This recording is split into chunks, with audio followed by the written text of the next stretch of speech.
Njenu vezu sa reperom nikako ne mogu da prihvate. Miona Jovanović je sinoć bila jedna od gošća u emisiji Narod pita, a u pauzama za reklame govorila o odnosu sa Nenadom Aleksićem Ša, kao i svom odnosu sa porodicom, nakon što su joj direktno rekli da ne prihvate njenu vezu sa reperom. Sada si imala kratku raspravu sa Lepim Mićem, kako se osjećaš? Što se tiče Lepog Mića, takav je kao osoba, nemam protiv da iznese svoje mišljenje. Jezovi su mi ovi komentari i ovi što su bili užasno ponašanje, nije to zdrava kritika. Bože me, sačuvaj.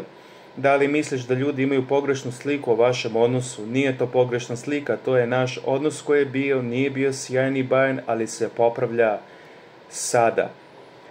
Kada su u pitanju odnosi sa porodicom, da li planiraš da ideš kod njih? Ići ću sutra ili preko sutra kući ovih dana. Što se njih tiče, sve je kao što je bilo, ide ka boljem, u kontaktu sam sa bratom i tatom, naravno da mama čuje kako sam, gde sam i šta sam, naravno da se prenese.